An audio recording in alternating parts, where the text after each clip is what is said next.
Memphis, Tennessee.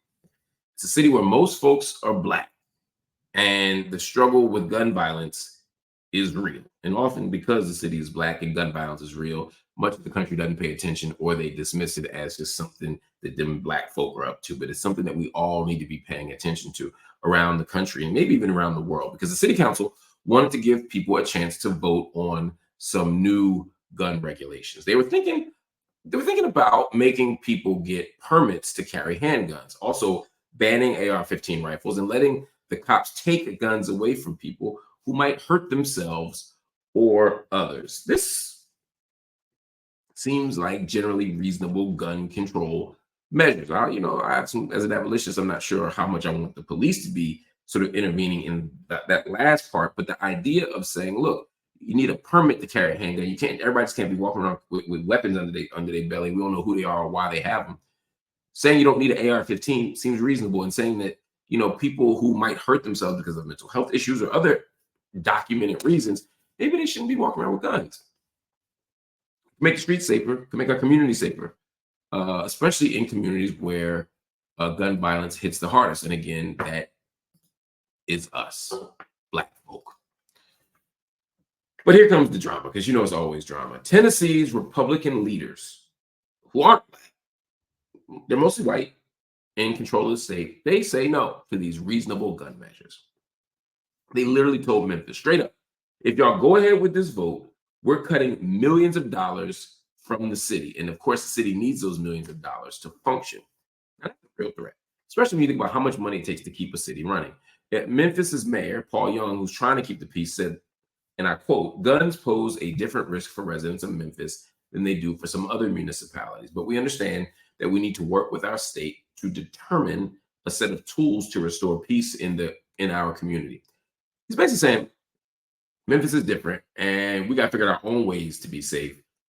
But he also understands what happens next is not up to him, it's up to the voters, it's up to the lawmakers as well. Crime is up in Memphis, 398 homicides. 398 homicides last year. That's more bodies than days. And burglary shot up to over 14,000. But there's also a twist. It's starting to come down.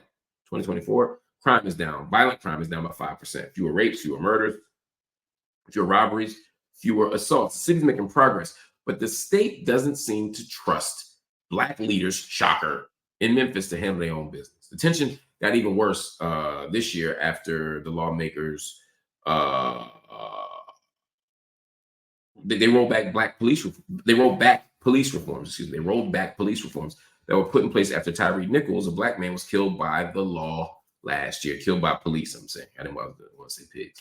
Memphis had tried to stop the police from making traffic stops for things like a broken taillight, but the state shut that down too. By the way, to be clear, the reason you do that is because when police stop people for these minor transgressions like a taillight, they lead to these big problems.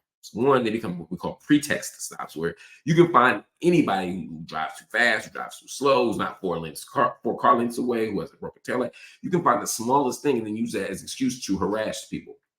Because if everybody has some kind of legal mistake that they make, well, it's impossible to drive and not sometimes drive a little too close to the next car, and, forget your turns. And if you follow anybody from a few miles, you're gonna find something you can pull them over for.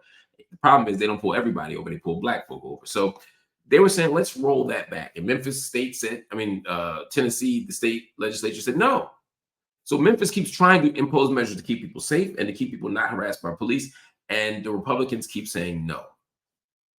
But now it's happening differently, because now the state's leaders are trying to control everything, not just with words, but with the pocketbook. The people in Nashville, that's the state capital, the Nashville politicians, the legislature, are saying, you can run your state how you want, but then we're taking all the money. If you make sensible gun legislation, we're taking the money. If you try to stop police from being able to harass you, we're taking the money.